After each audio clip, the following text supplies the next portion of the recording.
there, folks. Welcome to a little stream called Coxwette. When we last left our heroes several years ago, I believe, at this point, they had just retired to Naz and Selma's apartment for some bocce ball. So,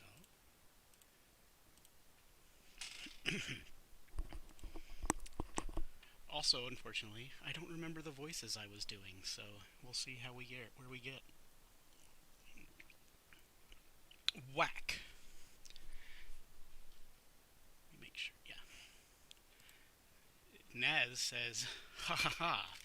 Suck my dick, Selma." Selma says, "God damn it."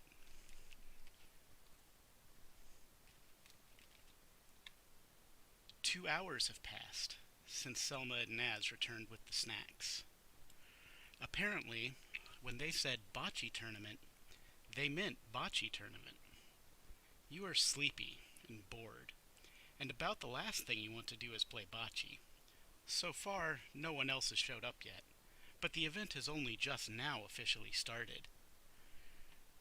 You think it's time you got up and did something, and then there's, of course, a list of options, which included try to fuck Naz, try to talk to Jeff about his scars, just leave, or other.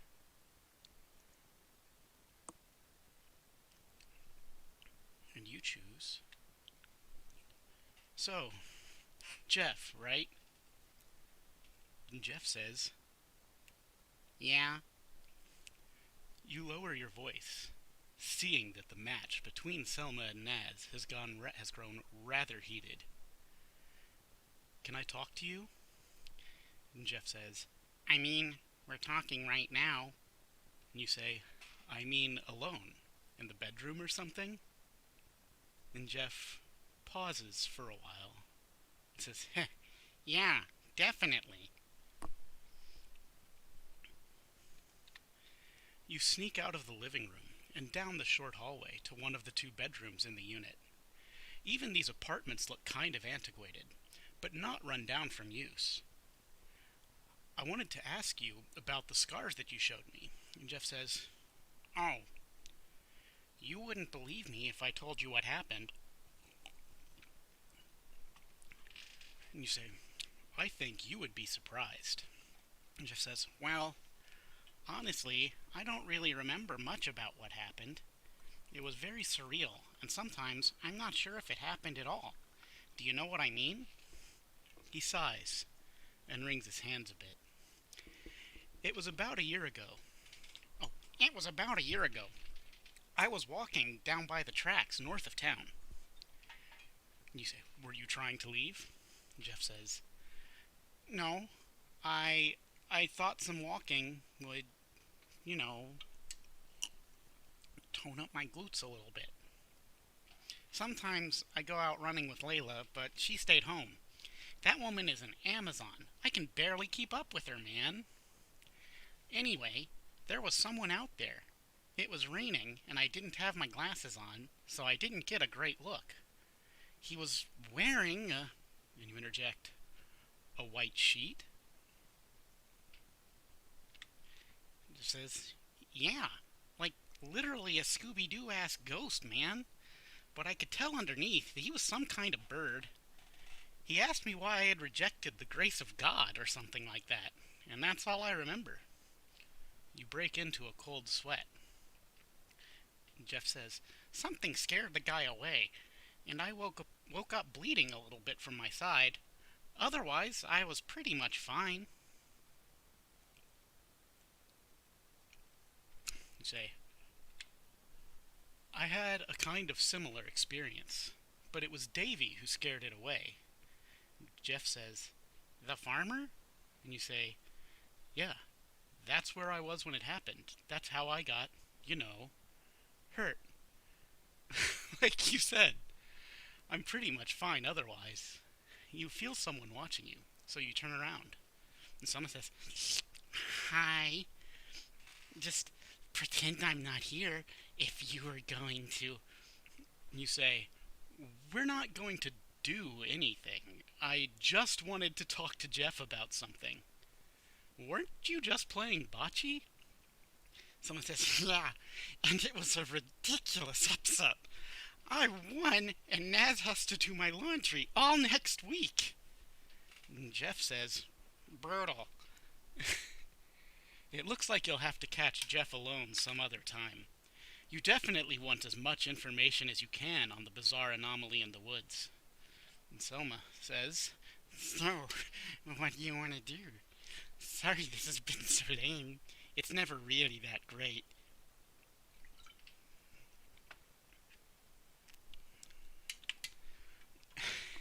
And yes, I agree. It's kind of strange that we never got any Jeff and Layla art. You say, well, we just need to get wrapped up in a real party game. Know what I mean? And someone says, not really. Naz is sitting out in the living room, looking pretty salty about having to live with the consequences of her bet. You say, are you gonna live, Naz? And let's see, what does Naz sound like nowadays? Naz says, oh yeah, you win some and you lose some. I don't fucking know. A little extra laundry never hurt anyone. You lean over to Selma. You really trust Naz with your laundry? You're gonna find a rubber snake in your pants or something. Selma says, I look forward to seeing what she comes up with this time. You say, hey Naz, did you ever hear back from that person you emailed? And Naz says, haven't checked. Probably not. You want to check? I'll check in the morning. I don't feel like going all the way to my lab tonight. I can't do a squeaky voice while I'm drinking bourbon. I am sorry. You mean you don't have a computer here? You write all of that filthy stuff at work? And Hazel's, yeah. Then there were some options, and instead of reading them out this time, let's just jump ahead to see what they chose. Where Chuck comes in and says, so, you guys want to play a real party game? Uh-oh, I cut this off a little bit.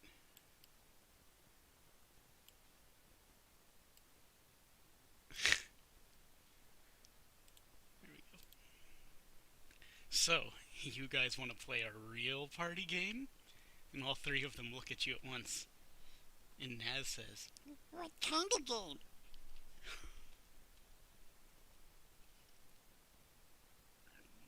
Excuse me. Let's play Truth or Dare. I assume you all know the rules. I'll go first. Jeff, Truth or Dare? Jeff looks at you like, Dare. No, wait. Truth. Naz and Selma cringe. Naz, truth? Come on, no one does truth on the first round. Selma says, this is a slaughter. I can't watch. Okay, truth. Jeff, are you... There's someone at the door. Did you guys order a pizza? Nope. It's probably just another party guest. Why are you so worked up? It's not like it's a monster or something. You stall a little bit. When you order a pizza, who makes it? Penny or Marcy? The three others talk amongst themselves before Jeff interjects. That's a really good question, actually. Is somebody gonna get that? And Selma says, You're the only one not in pajamas, Chuck. There is no peephole on the door. You decide to answer the door. There's a beaver there.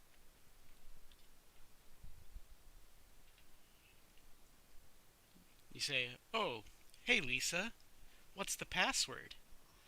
And she responds, oh, crap. Password? I didn't know there was supposed to be a password. You just watch her wig out for a moment. I'm just yanking you. There's no password. Oh, right. Uh, hello, sir.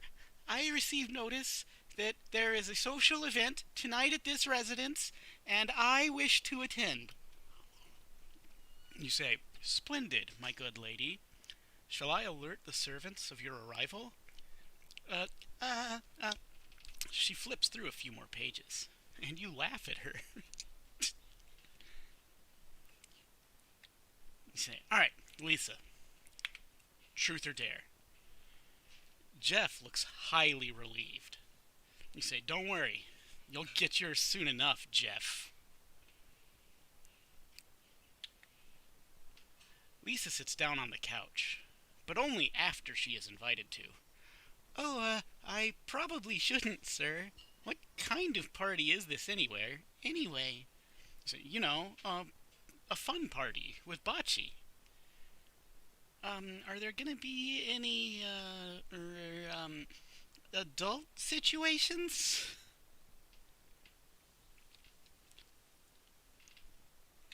You look directly into Lisa's eyes. She does not break eye contact at all, even as you are sorely tempted to yourself. This beaver is thicker than a large print dictionary. There are exactly two reasons why you would be asking us that question. One, you're spying on us for the mayor, to which Naz interjects, "Stop the presses!" Or two, you're sitting there hoping for some adult situations. So, truth... Dare! She interrupts before you even have the chance to ask her. You consider daring her to tell the truth, but you've robbed the bank, and even you would not stoop that low. So, you snap the clipboard away out of her hands. You say, I dare you to put away the clipboard for the entire night. And he says, wait, please, give it back, please. You say, relax. I'm not going to read your little party script. I'm just going to lock it away for a little while. She says, please give it back, sir, another dare.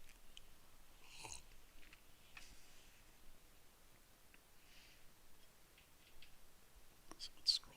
Keep scrolling, keep scrolling. Say, okay, fine. Either give up the clipboard or take your shirt off. One or the other. And she says, but, but it's a dress. You say, oof, well, it is an underwear party. She looks at the clipboard, flipping through to the back page and reading a few lines. Okay, fine, but I get to keep the clipboard.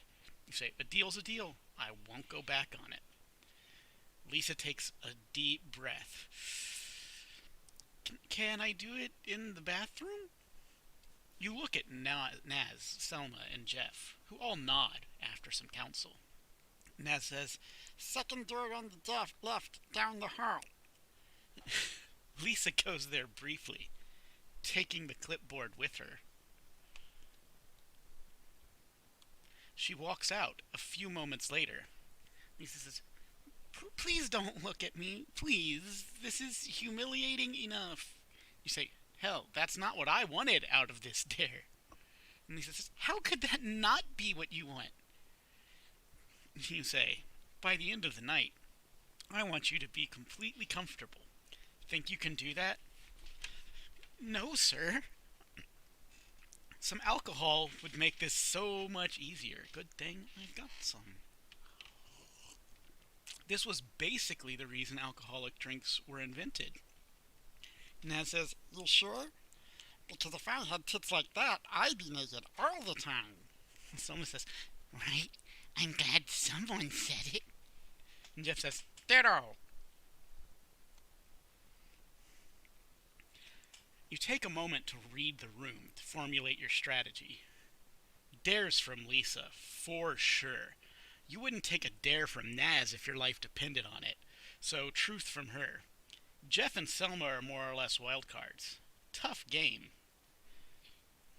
Lisa says, Sir, I am super mega uncomfortable right now, and also cold. You say, well, I know what'll warm you up. Taking your turn. Lisa says, my turn? It's your turn to... Someone says, it's your turn to ask someone. And Lisa says, oh, okay, Selma, truth or dare? Selma says, dare, duh. Lisa says, oh, well, I dare you to, take off your glasses. And Selma says, that's it?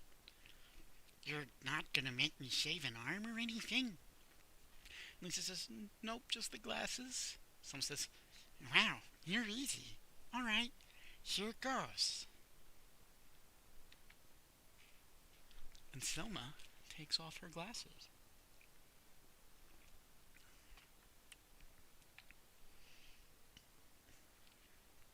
As much as you'd love to see those enormous peepers looking up between your legs, you just can't think about getting your dick too close to all that mouth metal. So, you ask her, ever thought about getting contacts, Selma? And Selma says, nope, why would I? You say, your eyes are beautiful. And Selma says, so, I like my glasses. If other people don't, well, they can kiss my ass. Naz, truth or dare? And Naz says, dare.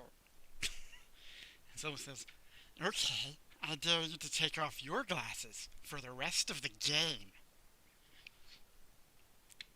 Naz takes off her glasses. And you say, wait, how is that even a dare? It's the same as what Lisa just said.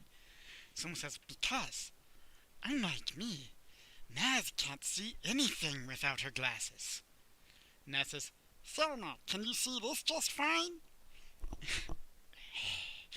Check. Truth or dare? You immediately counteracting your own strategy that you had already set up, opt for a dare. You will regret this. Naz takes out a die. I dare you to roll this d6. The number you get is the apartment number you must go to in your underwear, knock on the door, and ask if they want Chuck for dinner tonight.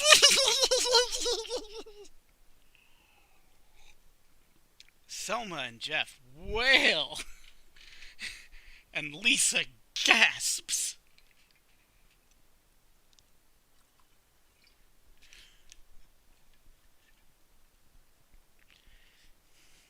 So you cast your die, and you roll a 2. You say, that's it? You disappoint me.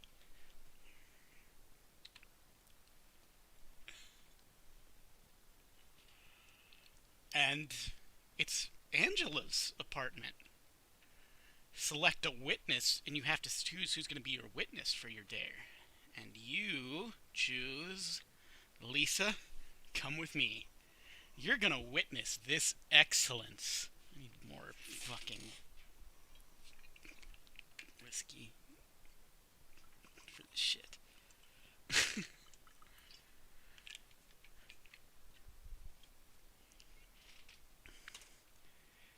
Lisa says, do I have to go out in my underwear? You say, there's no one out there. Besides, you need to hide while I do it anyway. Lisa throws a couch blanket over her body and scurries after you, ducking behind a short fence outside of apartment number 2. You knock on the door. There's a brief commotion inside. A thump, the rattle of guitar strings, and the crackle of an amplifier being turned off. Miss Angela opens the door. I wasn't expecting company. I'll quiet down. Sorry. Why on earth are you in your underwear? You say, hey, Miss Angela. Oh, oops, I forgot to turn the page.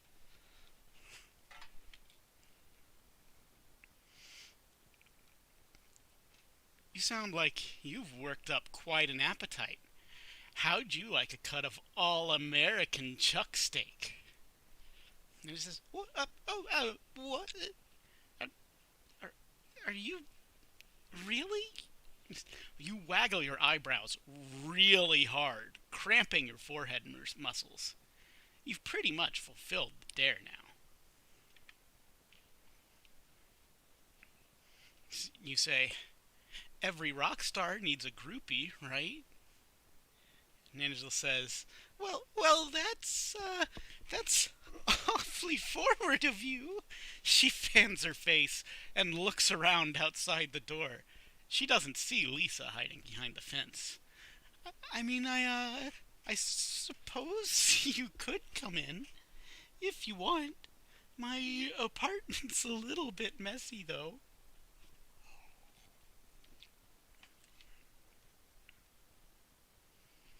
As you follow Angela inside, you look back at Lisa. Give her a shrug. Angela's apartment is stacked with books and papers. The floor is cluttered with a fascinating array of albums, files, sheet music, and handwritten notes. Her desk lamp is on, illuminating a tall stack of student papers. It's Sunday night, and she hasn't even started grading any of them. There is, however, an unfinished letter lying on the desk next to one red pen and one blue pen. I know it ain't much. I don't get much company. Her electric guitar is leaning against the wall next to an amplifier, the acoustic one next to it in its case. There are posters and scrawlings all over the walls, along with a few drawings made for her by her students. You say you got good taste in music, darling. You know, it's not all that messy in here. But we could make it messier. Oh dear. So, up for a duet? She says, Chuck, I have a pen pal. You know that.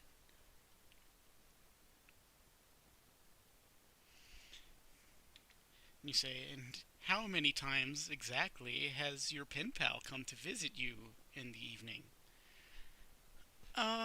Well, never. And certainly not in his underwear. Why are you in your underwear? Excuse me. Say, the same reason you took that perfectly good shirt, tied it around your belly. Just showing a little skin. Living the rock and roll lifestyle. So, is this a pen pal of yours seen a picture of you? She says, well, yeah, he has, but what's that got to do with this? You say, anyone who gets an eyeful of that and doesn't jump on the next train into Coxwette probably ain't gonna work up the balls anytime soon.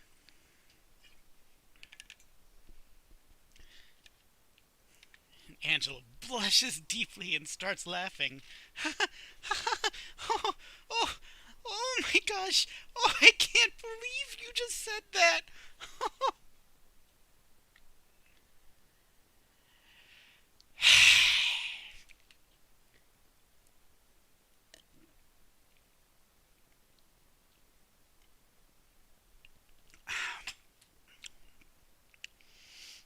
and then, and then, and then Chuck just makes a crude gesture and says, I say a lot of things. I've always been good with my oration. And Angela says, what? Now you're just being weird. Because these fuckers in this thread, these These fuckers. Alright, so here's what this spawns. This is this is what it has come to. Let's see if I can't.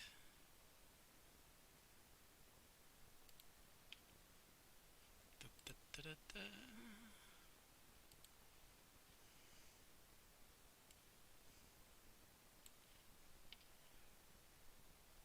All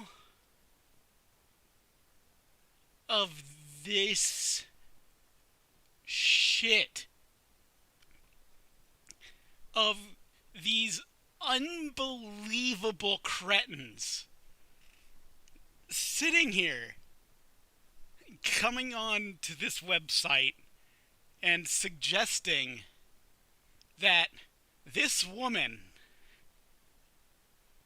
who clearly has a big 60s and 70s aesthetic and who is a frustrated teacher who has resorted to to to like correspondence based romance, who, if you remember a few years ago when I last did one of these, was singing Janis Joplin lyrics loudly at night in her apartment. They are assuming somehow that she doesn't know what oral sex is and needs it explained to her, and arguing about whether or not they need to explain this situation to this woman who is not stupid and obviously knows what's up.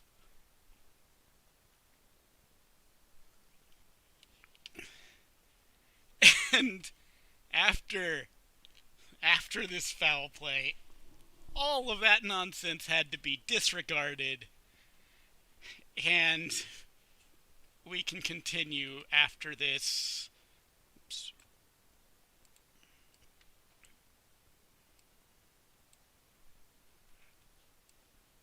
Foul taste they all displayed.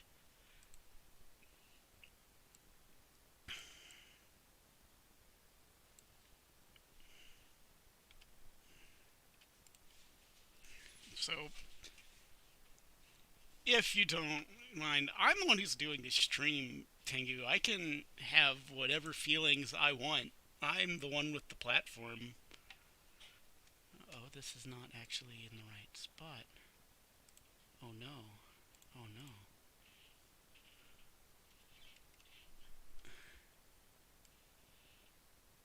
There we go.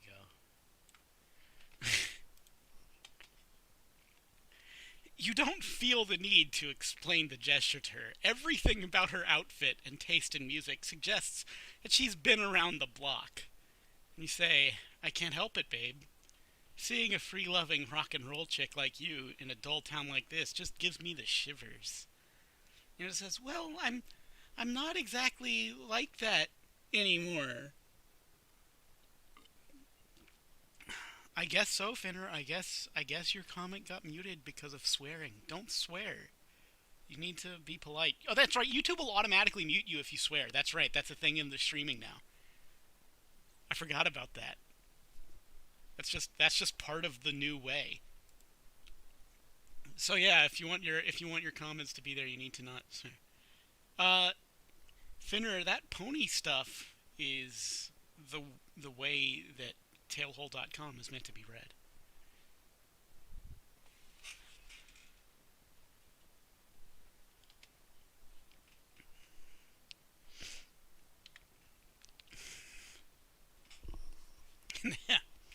You never even lost your cool for a second. So, how'd you become a school teacher? Angela looks at you strangely, because it's really weird to suddenly pivot into this instead of trying to fuck the sexy ostrich, right?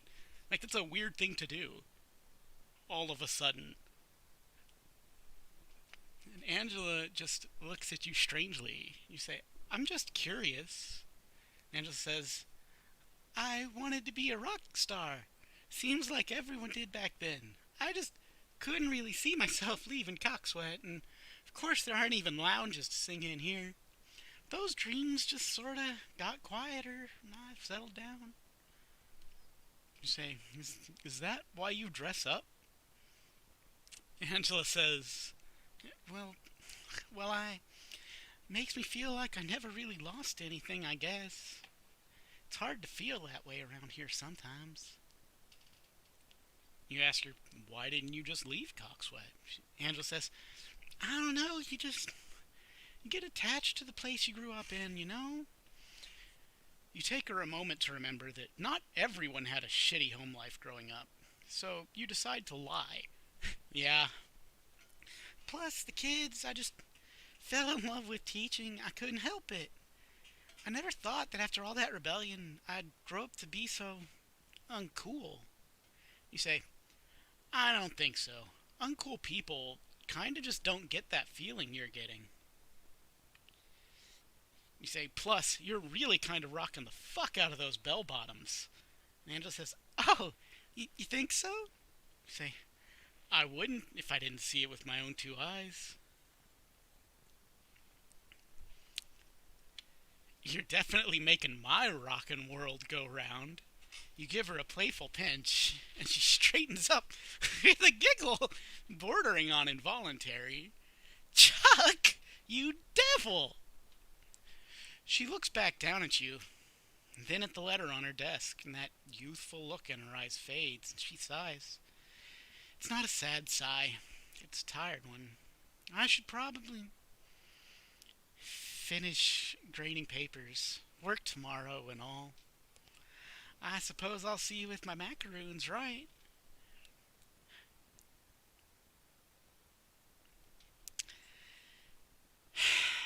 And then they just bail. You got it, baby. I don't have any macaroons tonight, but I'll let you look at my ass on the way out. Angela rolls her eyes, but fails to contain a laugh. Just remember to wear pants when you get to the schoolhouse. And you say, topless macaroon delivery. Got it. Chuck!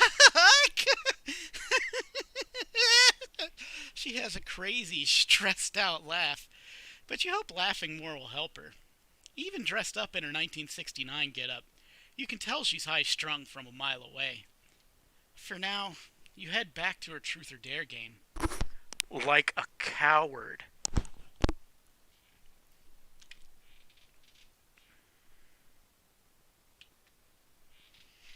Lisa is already back up at the apartment, scanning through her clipboard and ignoring her surroundings.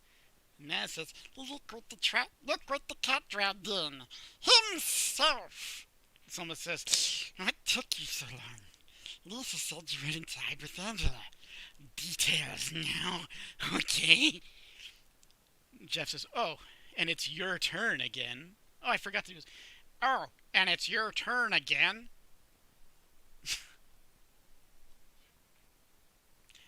You say, sorry, Selma, but I'm not giving away a swell truth like that one for free.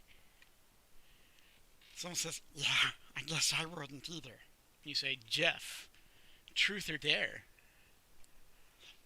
And Jeff says, Duh. She looks around between you and Naz. Truth, actually. Yeah, truth. And you say, with all of the tact in the world. So, alright, you gay or what? Jeff goes, wow. And Naz goes, rude. You say, what? It's just a question. She goes, yeah, I get it. I guess I have to answer. I haven't really answered it for myself yet, if that makes sense. Sorry if that breaks the rules.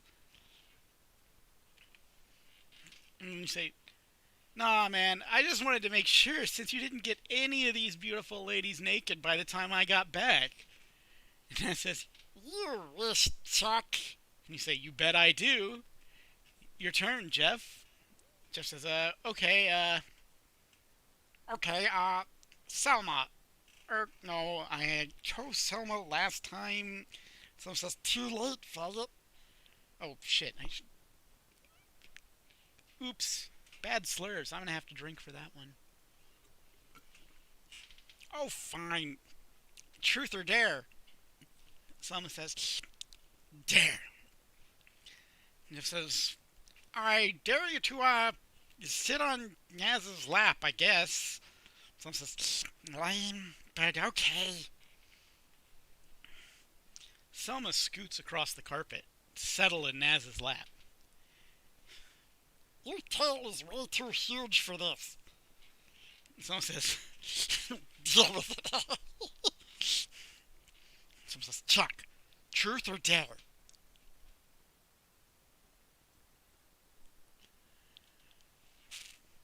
Lisa breathes a sigh of relief. You narrowly decide. Truth. Who have you had sex with in town? What makes you think I've had sex here? Well, you're a massive horn dog, for one. Also, Ellen said she saw you buying condoms. Damn it! Those condoms. You haven't even used them. You keep forgetting, but whatever.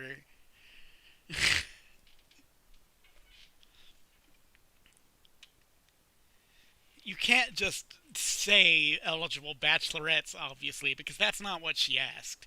If she'd worded her question more ambiguously, you might be able to do that. Oh, damn it, it's cut off again. Oop.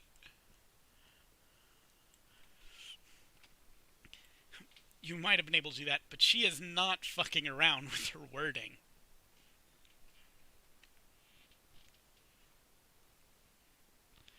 And you ultimately settle on. Wait, as much as I respect the game, I can't betray a lady's trust like that. Lisa gasps. Matt says, wow. Someone says, seriously, he's suddenly Mr. Honorable over here. Well, I guess that means you have to take a dare. Fine. Bring it on, then. She confers momentarily with Jeff and Naz. She says, I dare you to shave the word pussy into your chest. Selma directs you to the bathroom, where there's an electric razor stowed away in one of the counter drawers. You remove your bandages and work for a few minutes before emerging.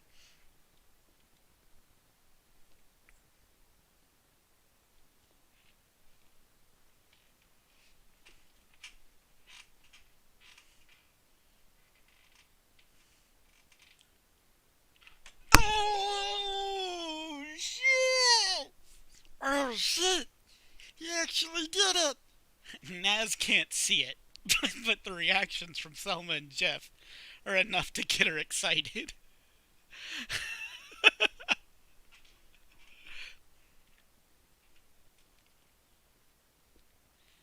Hey, Lisa, dare. And Lisa says, dare.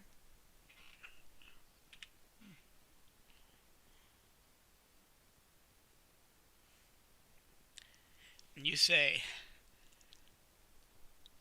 I dare you to kiss Selma. On the lips? Oof. Shouldn't have said that, honey. Full makeout. Lisa begins to vibrate and looks at her clipboard again. I don't. I don't think this is a good.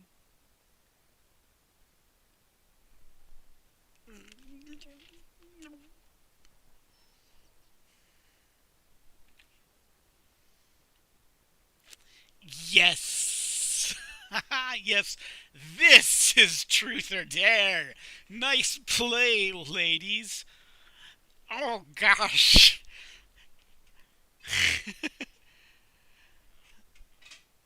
I want to avoid Selma withdraw of the game because I can't fucking see any of this. The mouse goes angrily to sit on the couch. Lisa is trying hard not to have a breakdown, but her clipboard is really trembling.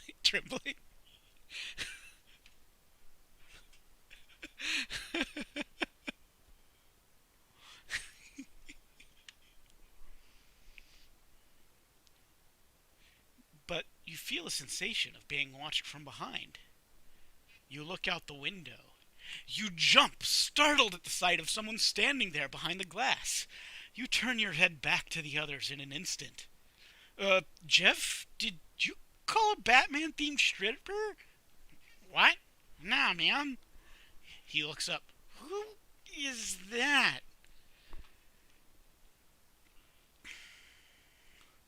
You go and get a bat.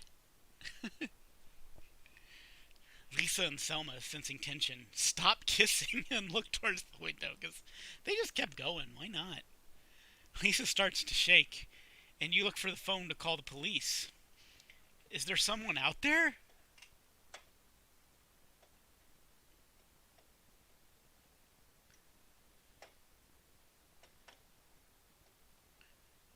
The intruder walks away from the window and out of sight.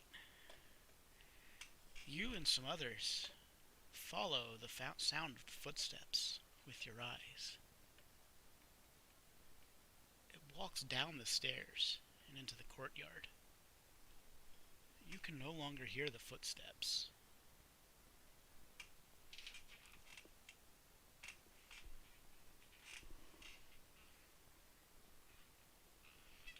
You whisper to Jeff. Jeff. What? I think it's that thing that attacked us. No, the thing that attacked was a bird. It was some kind of cat, I'm pretty sure. I don't know. But whatever that was outside didn't look like what I saw by the tracks. Well, it's gone, whatever it is. You look around the room. Jeff, Selma, and Naz are there. Selma is poised. Naz looks confused. She was unable to locate her glasses in time to see what was outside the window.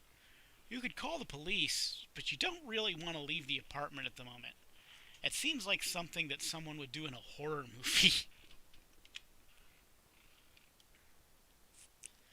You say, okay, ground rules.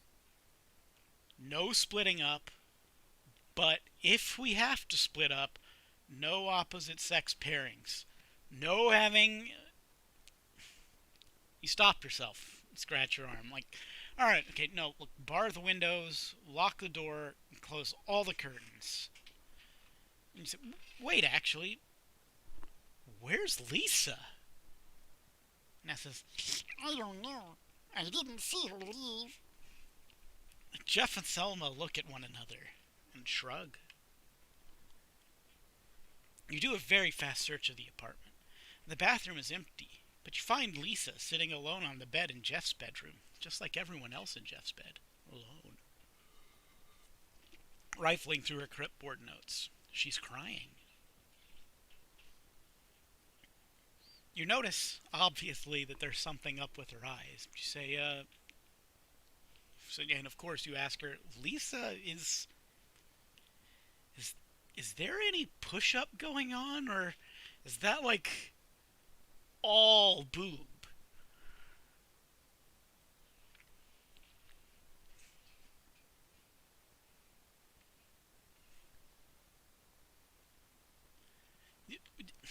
What? No, it's not push-up. What was wrong with your eyes just then? Are you okay? Chuck, I'm scared. You sit down and give Lisa a hug. She wasn't lying. It's not push-up. What are you afraid of? He said, you saw that thing out there, right? You say, yeah, I saw it. Lisa regains her composure and straightens up her fog glasses. I don't think it's safe to leave here tonight. Do you think we could sleep here? Um, you consider whether you should stay for the night or try to make a break for the Plath House, because that's a place that you've always considered to be safe. Same. Yeah, let's stay here tonight. You and Lisa return to the living room. You're relieved to see everything as you left it. The lights are still working, and everyone is safe. So, can we Sleep over? Yeah, totally. One problem though, so we have this system where we rotate beds. there? There are only two beds, plus one hide-a-bed in the couch. Someone says, I've got the hide-a-bed right now, and there are five of us. So,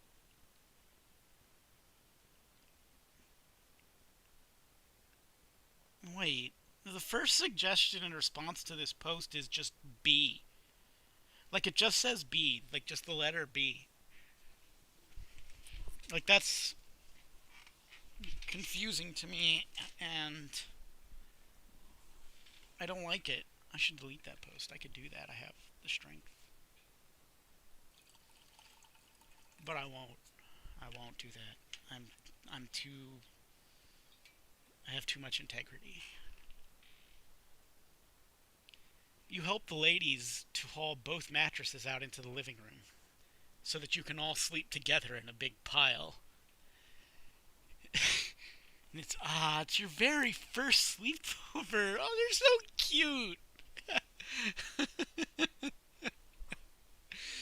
Almost feels nice. This way, at least all of you can keep watch at the same time, since nothing will likely break in through the second story bedroom windows. Which is worth considering that, like, that Batman stripper was staring in through a second story window, you know. That's pretty powerful. Oh, wait, no, that was the bedroom. I was getting confused. I confused myself. I'm very good at that.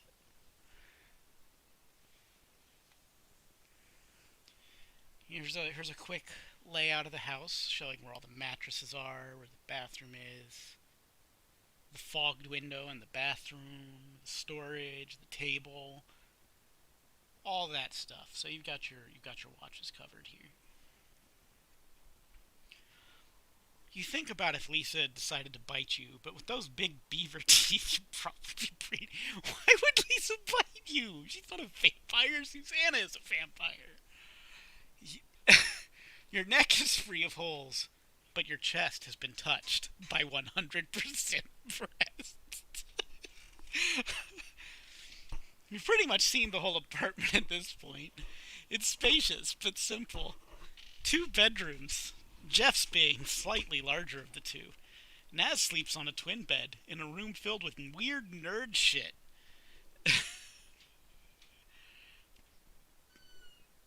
Like, Finner, don't talk about spoilers. I'm not. This is not the proper forum to talk about how Susanna's teeth prove she's a vampire. We can do that later. So Jeff's room, which is spotless and tastefully decorated, and that's where you found Lisa crying. The bathroom is at the end of the hall. The living room is long, separated from the kitchen by only a half-high wall. There is a dinner table with a few tabletop game books still on it. Fucking Selma. I bet that was Selma. Along with Naz's grilled cheese sandwich bowl. The table has been moved aside to make room for the mattresses. Oh, if you forgot, they had a bowl of grilled cheese sandwiches ready for the bocce tournament. That was like a long time ago that I actually did this, so I feel like I should remind you. The table's been moved aside to make room for the mattresses, which have been laid out all in front of the sofa. You've seen phones in. You think about telephones now. You've seen phones in town, but not any payphones in the streets, and you never had a occasion to make a phone call, so you don't really know. Like, does this place have an operator still or some nonsense? Who knows? There is a telephone in the kitchen of Naz's apartment, but you never got around to trying to call the police or anything. So you're done with Truth or Dare for the night, obviously. Like that mood is done. That, that like things could easily get crazier, but it is not the time. Naz gives you the number to the Platt House, which is just 101, which is weird and sort of implies that you know there's an operator or some nonsense. But you aren't really surprised by it, given how weird Coxwette is in general. And it rings 3 times. Sally says, "Hello?" You say, "Ramona?" "It's Sally. Who's this?" You say, "It's Chuck." "Oh, hi! Where have you been?" You say, "I'm just over at Naz and Selma's. Gonna stay for the night. Is your mom there?" "Oh, she's already asleep in bed. Is everything all right?" Naz and Jeff go to the kitchen to fix some snacks. Snacks. To fix some snacks. Because they're nerds. You say, "Yeah, kind of. Are you going anywhere tonight?" And there's a long pause.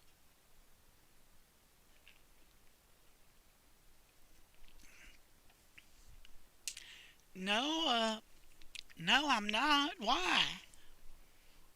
You say, "Look, you just stay put, all right? There's a weird guy going around town who looks like the guy who attacked me."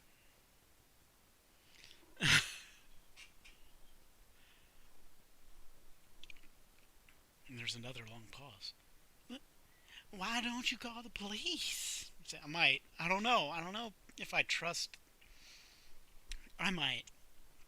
I just wanted you to know I won't be back until tomorrow. So please, just stay at home, okay?" Sally says, "Chuck, I can take care of myself. Mama, too. Don't you worry about me." "Yeah, alright." You try to make it sound like you weren't really worried. "Well, good night." You call the police station next. "Huh?" There's a gravelly male voice on the other end. He sounds like you just woke him up. "Yes, I want to report a suspicious person lurking at the apartment complex south of the police station." "Mm-hmm. Appearance?" You know, tall, pointy-eared, wearing a sheet over his entire body." "This joke?" "No, sir." "Mm-hmm. We'll look into it." So, hey, it is nice that they did actually call the police. Oh, I forgot to cycle through the telephone conversation slides. Selma seems very enthusiastic at the prospect of winding down. She runs to Naz's room and returns with a few neatly organized bins of colorfully jacketed VHS tapes. If we're gonna sleep in shifts, let's at least not be bored. What are we watching? Fritter King Astonishing Korake? Or Beautiful Mop Witch Heartfelt Journey? You cartoons. What are these even about? The labels are all in Chinese or something.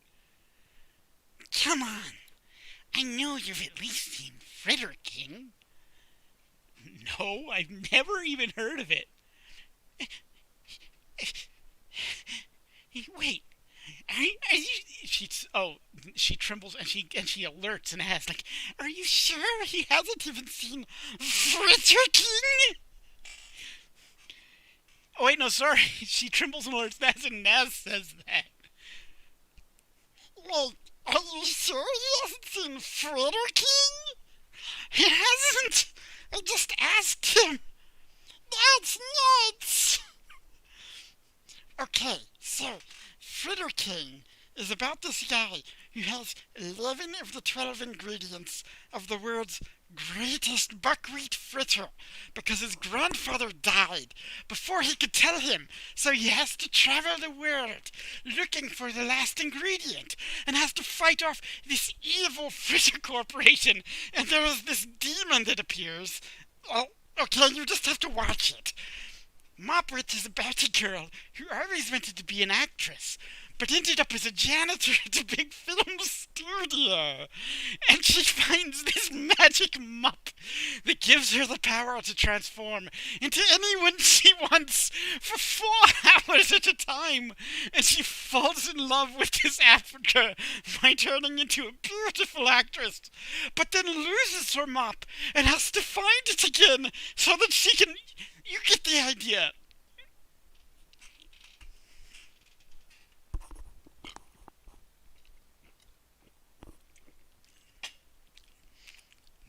No, I don't think I do get the idea. You're killing me, Chuck! Help me get the TV out of Naz's room.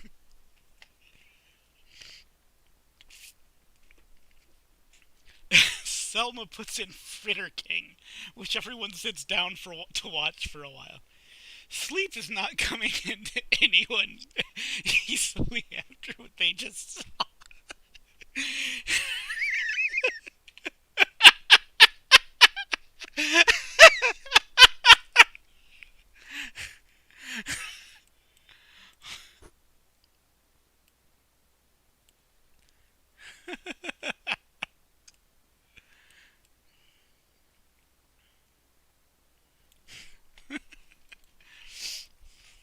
You managed to take your mind off of the monster after a few hours of this unusual show. I can see why you, Selma, might like this. Oh, because it's the fucking best? The show follows a muscular male chef as as he confronts other similarly masculine chefs. Most of the shots are low angles and ass focused. Oh man, this part fucked me up the first time I saw it. I don't even understand it. The masked fry cook is Koroke's last brother, remember? The one who went off to be a doctor. He came back to destroy the recipe so that Koroke quits being a cook. Don't they hate each other or something? No, you don't get it. Chokoratu loves Koroke and wants him to quit so Furitoko stops trying to kill him. You cease attempting to understand the show at all. After a few hours, you have another distraction.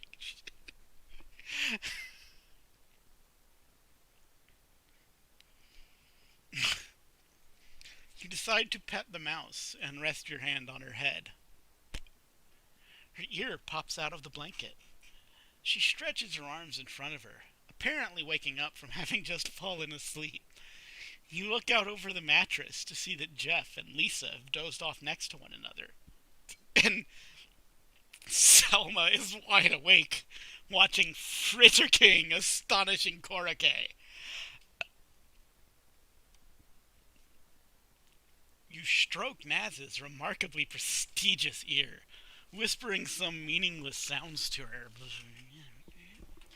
Naz twitches and shifts in her sleep, so you stop long enough to see if she has woken up.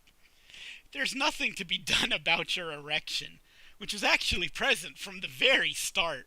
You cannot help it. You have a very active libido. Did I fall asleep? You keep petting her ear, but you have two hands. With the free one, you cop a generous feel under the blanket, only to discover that Naz actually hasn't been wearing her underwear all night. It was just a big t-shirt. Your feel startles her awake, but she relaxes again a second later. Whoa. Is your hand really that big? No, your butt's just really small. You whisper to one another. to avoid catching Selma's attention. Whoops! If I had known that, I would have been whispering from the start. I'm sorry. That was my mistake. I should have read ahead a little bit.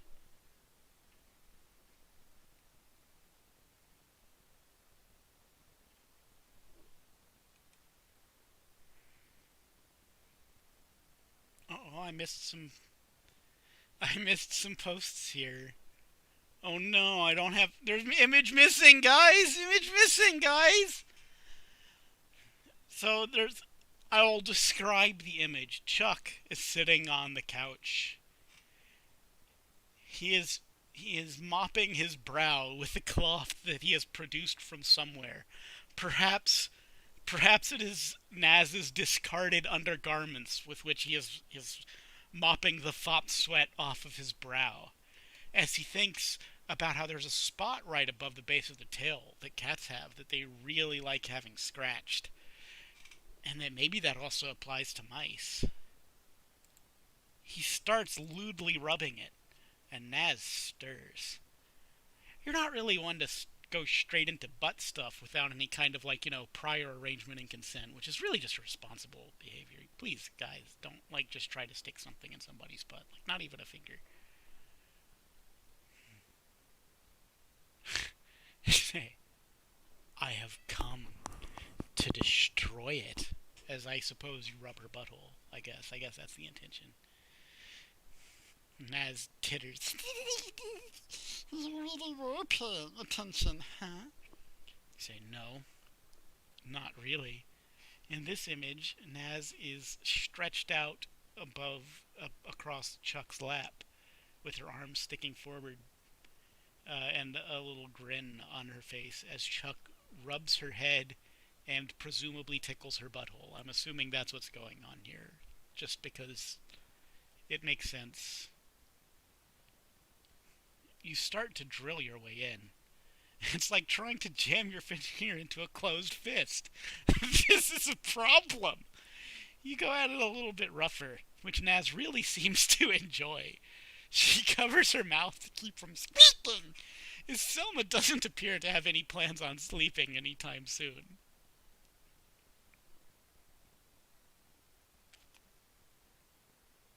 Oh wait, that one should have been up already.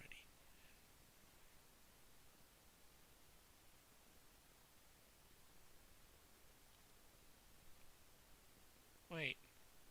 Oh no. Oh no. Oh, I'm going. There it is. Aha! You are able to grind your middle finger into her, followed by your ring finger after some finagling. You let your dick out because it was getting too hot, and the open air is refreshing.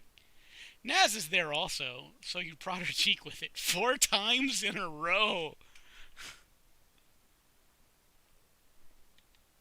Yeah!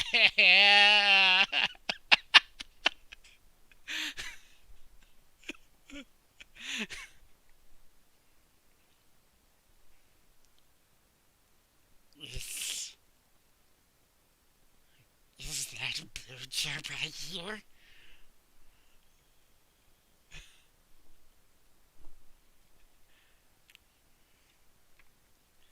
Naz isn't stopping long enough to answer Selma. You try your try your driest BBC documentary voice.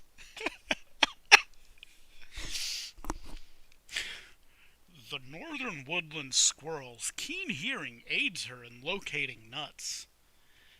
Selma isn't amused. but, but you can't remember ever seeing her laugh anyway. I think you two should probably not spoil the shoot. Spoil it? This is rehearsal.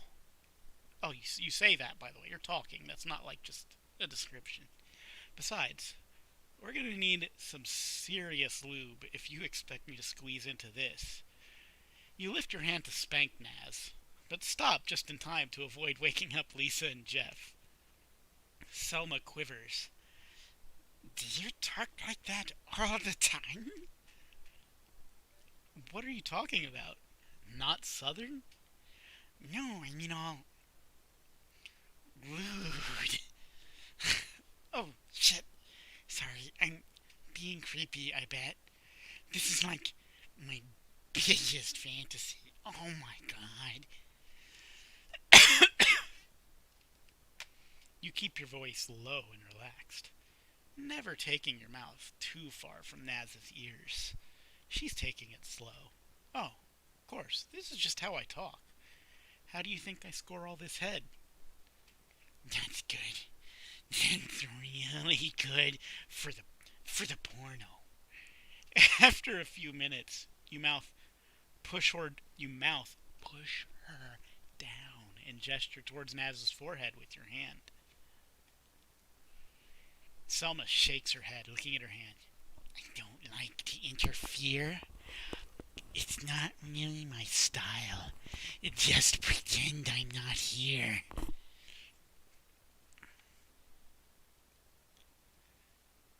You try to make a non creepy facial expression, so you think back over every face you've made over the past week and decide that you've done everything right.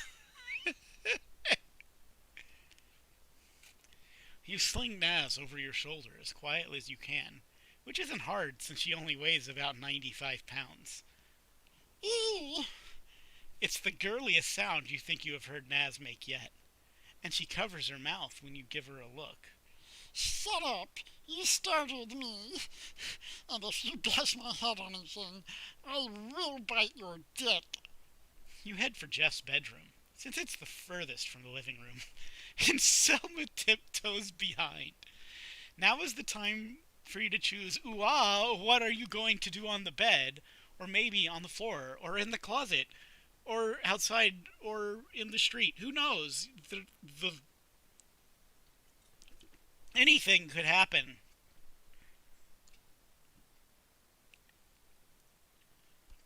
But of course, before you do anything like that, you need to make sure to get your condoms.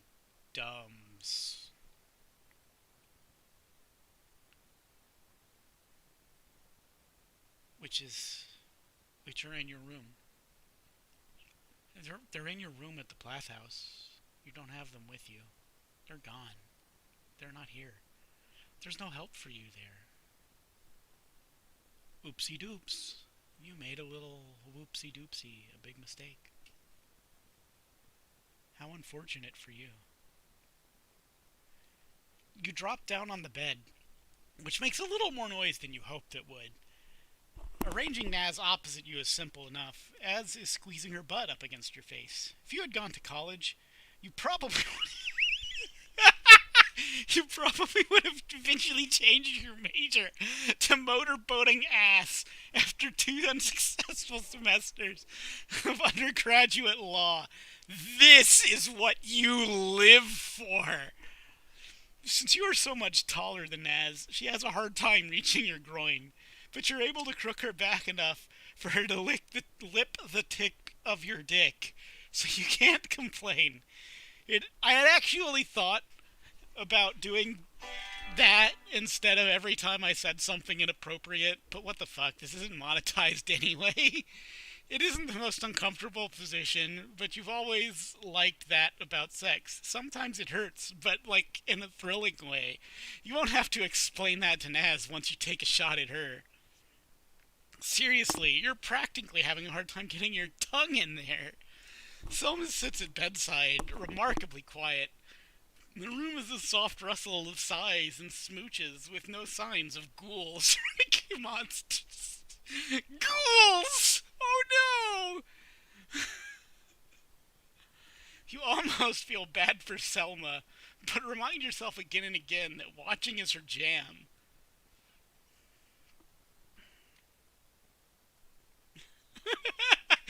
Ghouls! Oh no! Ghouls!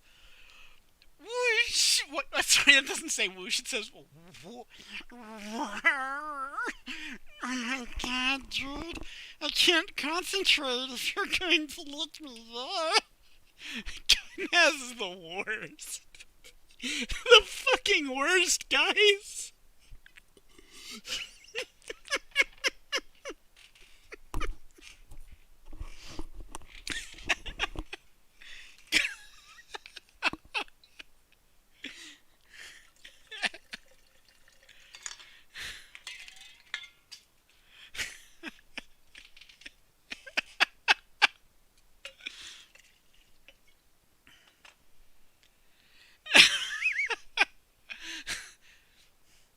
Naz has stopped sucking for a moment, but you can still feel her breath. Everything is wet down there, so it feels chilly.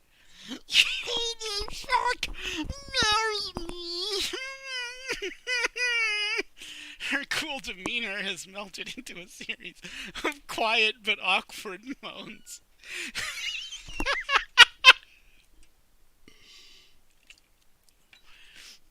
Nearly everything that she has done up until now has been a facade of nonchalance. But now you hear what she truly sounds like when she's alone. It kind of sounds like a lamb with a cold.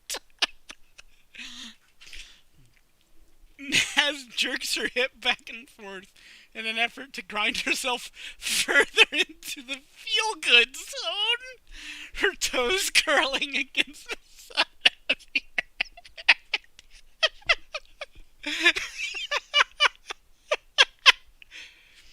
It looks like the perfect time to change things up. You can't let her get too comfortable after all.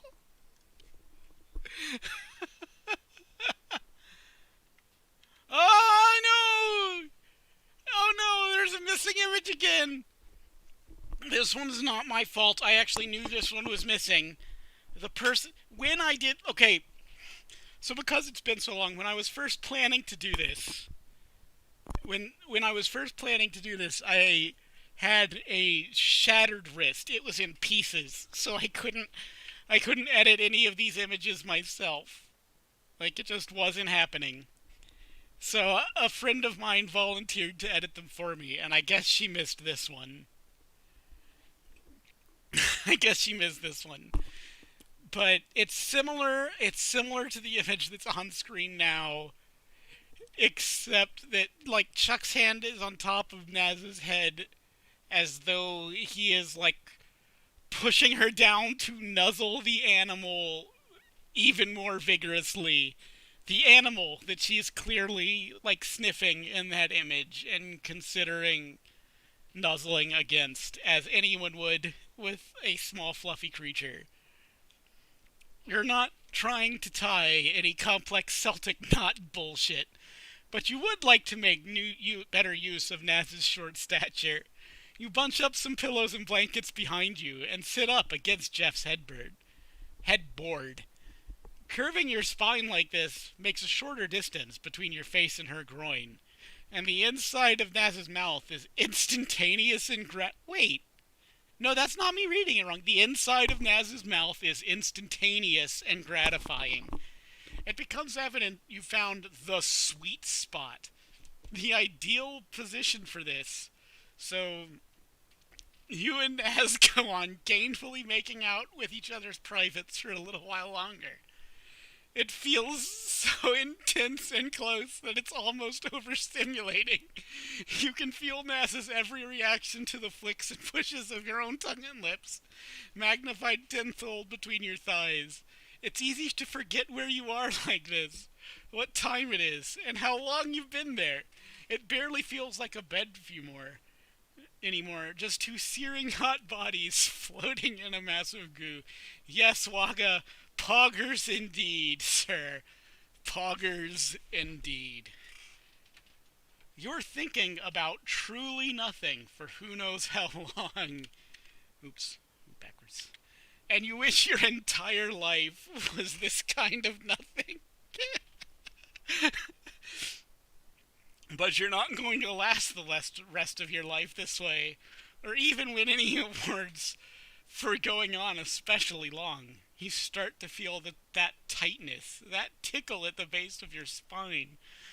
A moan just kind of leaks out from you, all in deep in your gut, but it is muffled by the entire lower half of Naz. You can tell that she can tell, though. And then 1 second later, you squirt mustard into her mouth. You gently float back down to earth. Selma is beside herself with quiet excitement. Unlike Ramona, Naz isn't a swallower. For some reason, this surprises you, but you bet you could get her to do it next time. Way to go. The legend, you think to yourself. You become clear headed enough to pay more serious attention to Naz's, cramped as it is, introducing your fingers and making her squirm. I am so. No, sorry, this is Selma. I am so fucking hype for the porno. I don't think you understand.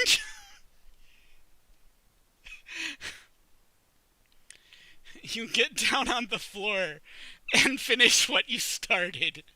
Naz rests her legs on your shoulders and cruise. Selma seems to have disappeared from the room, but you assume she went on Monster Watch.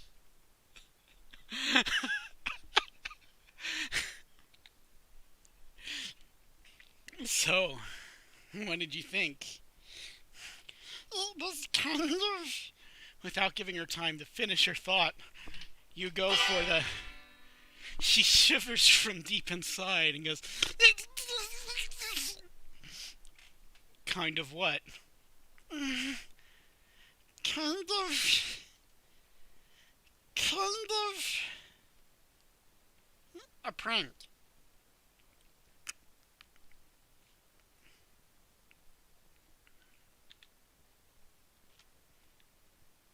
Uh-oh, SpaghettiOs.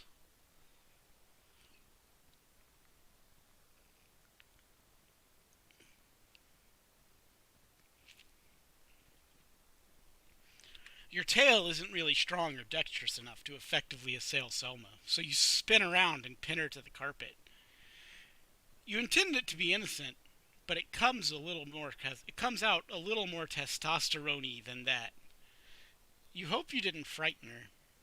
What the fuck is this? Selma is unshaken, of course, because she always is. That is one of Naz's many colors. She managed to close the clasp, so you reach back to open it up again. I hope you realize how fast I am going to take this thing off. There we go. Well, come on, Prissy. It's time for bed, isn't it?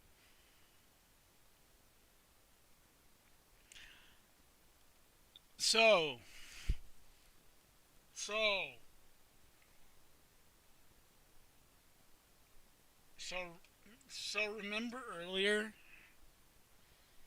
Remember earlier when all the cretins just, like, decided to actively choose to blow it and, like, not fuck the frustrated teacher and, like, everything else going on in the world that's bad and wrong. So these fuckers aren't done. These fuckers aren't done. And now they're mad. Now they're mad. Now they're mad. They're like really mad. Like one could make the argument that like it makes sense for Chuck to be mad. Like there's a story. Oops, don't want to go too far. There's a story. But they're mad. Someone's still just saying B, yeah. And like this isn't even half of it. Like, oops. Like this went on in like other threads. Like people who were furious about this.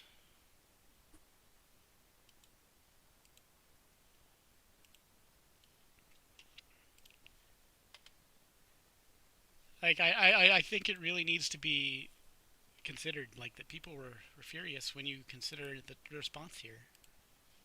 Oh no, I lost my window. Oh no. Oh no, I tried to make a point and I messed everything up. Okay. You pull off the collar and throw it against the wall. Leech attached. No, fuck this shit. You think you're being cute or something with your retarded pranks. You're not making anyone laugh. You're just being a... So, Come on, dude. I was, I was just trying to have a little fun. no, dude. If you want to have fun, go play on the trains tracks. Jesus, Chuck. Don't ever fuck with me again.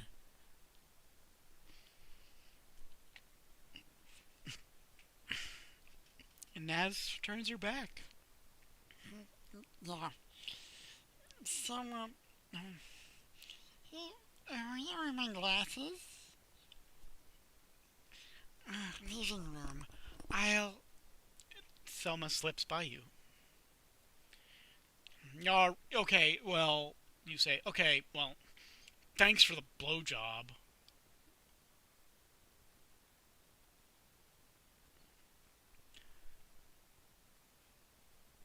You walk out into the living room and collapse on one of the mattresses with a pillow.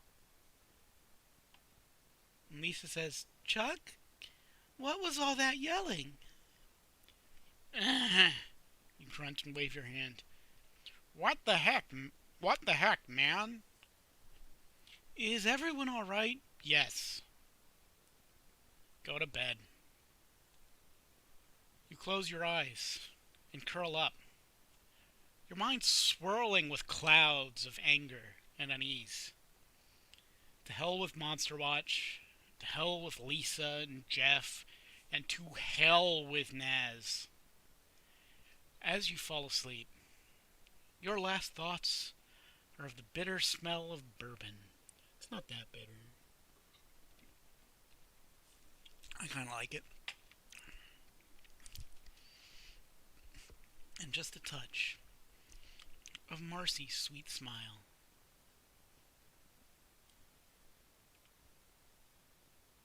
End of chapter 4. Thank you all for coming to the stream. I hope you enjoyed it. I enjoyed reading it.